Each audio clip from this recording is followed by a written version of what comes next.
Electronic media మిత్రులందరికీ కూడా నమస్కారం.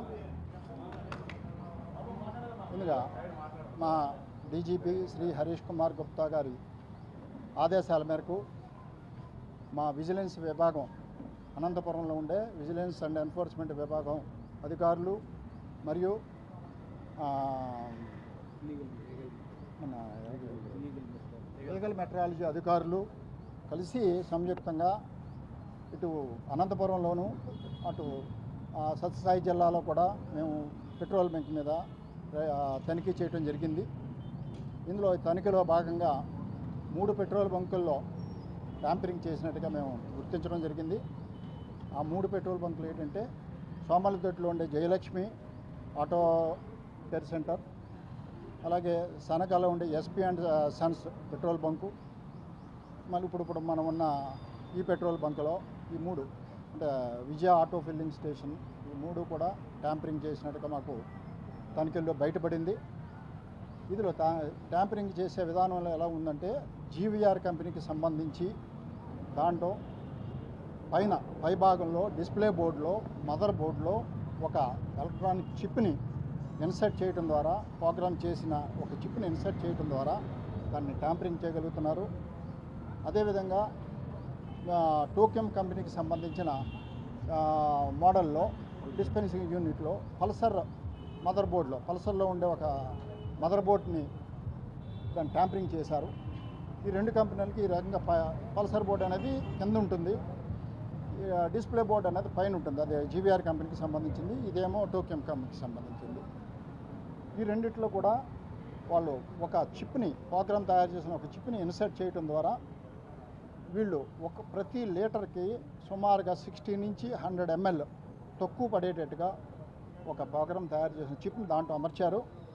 దీన్ని ఆన్ ఆఫ్ మోడ్లో కానీ రిమోట్ ద్వారా కానీ దీన్ని ఆపరేట్ చేస్తున్నారు. చేయటం వల్ల వాళ్ళకి ప్రజలకు తెలిసే అవకాశం లేదు. ఒకవేళ ఇది ఎవరైనా ఇండివిజువల్ కెపాసిటీలో లూజ్గా వచ్చిన వాళ్ళకి తెలియకుండా అనుమానం రాకుండా ఉండటం కోసం వీళ్ళ ఆన్ ఆఫ్ బోర్డు అది స్విచ్ని ఆపరేట్ చేసి అది యాజ్ ఇట్ ఈజ్ కొలతల ప్రకారం బయటకు వెళ్ళేటట్టుగా చూస్తారు. అది లూజ్ విషయంలో జరుగుతుంది. మిగతాదంతా కూడా వెహికల్స్ వచ్చేటప్పుడు ఇది ఆపరేట్ చేస్తారు, దీన్ని కంట్రోల్ చేస్తారు. దీంట్లో ఒక పెట్రోల్ బంకులో మనకు సపోజ్ సోమలదొడ్డ పెట్రోల్ బంక్ తీసుకుంటే లీగల్ మెట్రాలజీ వాళ్ళు ప్రతి సంవత్సరం కూడా దానికి సీల్ వేస్తారు. ప్రతి పెట్రోల్ బంక్కి కూడా వాళ్ళు ఒక సీల్ వేస్తారు. ఆ సీల్ వేసిన దగ్గర నుంచి మేము ఇన్స్పెక్షన్ చేసిన డేట్ వరకు మేము చూస్తే సుమారుగా 25 లక్షల డీజిల్ కమ్ పెట్రోల్ డెలివరీ అయ్యింది, అంటే అమ్మకాలు జరిగినాయి. అంట్లో 10% అంటే 100 ml తగ్గించేస్తే 2,50,000 లీటర్స్ ప్రజలకు మోసం జరిగింది. అంటే దీని అమౌంట్ సుమారుగా 2,50,00,000 ఉంటుంది బయట. అంటే ఇంత మేరకు ఒక్క పెట్రోల్ బంకులో ఈ స్థాయిలో మోసం జరిగింది. ఇది సాధారణంగా ఇప్పుడు చేయాలంటే 2023 మోడల్లో టోక్యంలో 2023 డిస్పెన్సింగ్ యూనిట్లో 2022 డిస్పెన్సింగ్ మోడల్లో దాన్ని ఓపెన్ చేయాలంటే ఒక ఓటీపీ వస్తుంది. 22 నెంబర్ల గల ఒక ఓటీపీ వస్తుంది. అందులో ఒక 11 నెంబర్ల గల ఓటీపీ డీలర్కి, 11 నెంబర్ల గల ఒక ఓటీపీ టెక్నీషియన్కి వస్తుంది. ఈ 2 కలిపితేనే అది ఓపెన్ చేయాలి. అంటే ఒక ట్యాంపరింగ్ చేయాలంటే ఈ 2 ఓటీపీలు వచ్చి కలిపితేనే దాన్ని బోర్డు ఓపెన్ అవుతుంది. రెండోది ఇది ఒక అంటే ఈ విధంగా అది చేయగలిగే అవకాశం ఆ యూనిట్ ఓటీపీ లేకుండా అయితే చేసే అసాధ్యం, జరగదు. ఇంక రెండోది ఏంటంటే వీళ్ళు సీల్ చేసింది గమనించాము, యాజ్ ఇట్ ఈజీగా ఉంది. యాజ్ ఇట్ ఈజీగా ఉన్నప్పటికీ కూడా ఆ సీల్ యాజ్ ఇట్ ఈజీగా ఉన్నప్పటికీ కూడా వాళ్ళు ట్యాంపరింగ్ చేశారు. అంటే ఎలా చేశారు అనేది మేము కూడా అది పరిశీలన చేస్తున్నాము.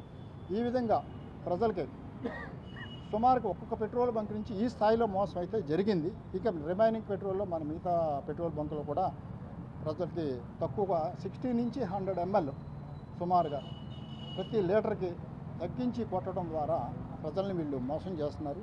ప్రజలు ఈ విషయంలో కొంచెం కేర్ఫుల్గా ఉండాలి. అయితే వీళ్ళకి ఏం చేస్తారు, మనం తెలుసుకునే విధానం ఏంటంటే వచ్చేటప్పుడు ఎక్కడైతే వాళ్ళకి ఎక్కువగా అమ్మకాలు ఉంటాయో అక్కడ ఉండేటట్టుగా దీన్ని ఏర్పాటు చేయడం. రెండోది ఎక్కడైతే ఈ ట్యాంపరింగ్ జరిగిందో దాని దగ్గరికి వచ్చేటట్టుగా చేతులు ఊపి సైగ చేసి అక్కడికి వెళ్ళేటట్టుగా ప్రజలను డైవర్ట్ చేసి అక్కడ వాళ్ళకి ట్యాంపరింగ్ ఉన్న చోటకి జరిగేటట్టుగా జరగడం ఈ రెండు రకాలుగా మాకు తెలిసినంత వరకు జరిగింది. ఈ విషయంలో ప్రజలకు తెలియటం కోసమే, ప్రజల్ని అలర్ట్ చేయడం కోసమే మేము ఈ ప్రెస్ నోట్ ఏర్పాటు జరిగింది. ఇది పూర్తిగా కూడా మా డీజీ గారి ఆదేశాల మేరకు ఇవన్నీ మేము చేసాం. ఇది ఈ విధంగా పత్రికాముఖంగా అందరికీ కూడా దీన్ని ప్రజలకు తెలియజేసుకుంటాం. మొత్తం జిల్లాలో ఎన్ని పట్టుకున్నారు సార్? మేము ఈ అనంతపురం అండ్ సత్యసాయి జిల్లాలో 3 పెట్రోల్ బంకుల్లో 6 రకాల పంపింగ్ల ద్వారా పడినాయి. అంటే ఒక పెట్రోల్ బంకుల్లో 1 ఉండొచ్చు, దొరకచ్చు, 2 దొరకచ్చు, 3 దొరకచ్చు, అలా టోటల్గా 6 చేశాము. 6 ట్యాంపరింగ్ యూనిట్లు కనుక్కున్నాం. కానీ పట్టుకున్నది మాత్రం 3 పెట్రోల్ బంకులే. 3 పెట్రోల్ బంకుల్లోనూ 6 యూనిట్లను ట్యాంపరింగ్ చేసిన చిప్స్ని పట్టుకున్నాం.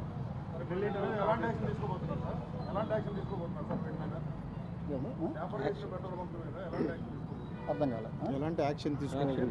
వీళ్ళు ఆల్రెడీ దీని గురించి ఐఓసిఎల్ కంపెనీ అధికారులు, బీపీసీఎల్ కంపెనీ అధికారులు కూడా మా దగ్గరికి రావడం, వాళ్ళకి జరిగింది చెప్పడం, వాళ్ళు కూడా ఇమ్మీడియట్లీ వాళ్ళకి నోటీస్ ఇచ్చి దాన్ని ఆ లైసెన్స్ ఏదైతే ఉందో దాని లైసెన్స్ క్యాన్సిల్ చేస్తామని చెప్పారు. ఆల్రెడీ నోటీసులు ఇచ్చారు. ఆ నోటీసులు ఇచ్చింది కూడా మాకు చూపించారు. ఈ ఎవరైతే ఈ ట్యాంపరింగ్ చేశారో ఆ పెట్రోల్ బంక్ లైసెన్స్ అనేది క్యాన్సిల్ అయిపోతాయి. తర్వాత ఇక్కడెక్కడ ఒక పాయింట్ చెప్పగలిగేది ఏంటంటే, ఇది టెక్నికల్ పర్సన్, కంపెనీకి సంబంధించిన టెక్నికల్ పర్సన్ కావచ్చు, ప్రైవేట్ పర్సన్ కావచ్చు, కానీ టెక్నికల్ పర్సన్కి సంబంధం లేకుండా జరిగే అవకాశం ఎంత మాత్రం లేదు. అది కంపెనీకి సంబంధించిన టెక్నికల్ పర్సనా, ప్రైవేట్ వాళ్ళ సపోర్టా అన్నది ఇంకా విచారణలో బయటకు రావాల్సిందే. కానీ ఆ కోణంలో కూడా కంపెనీ అధికారులు, ఐఓసీఎల్ అధికారులు, బీపీసీఎల్ అధికారులు కూడా ఆ కోణంలో కూడా మెయిన్ వాళ్ళకి కూడా అదే కోణంలో దర్యాప్తు చేస్తున్నారు వాళ్ళు.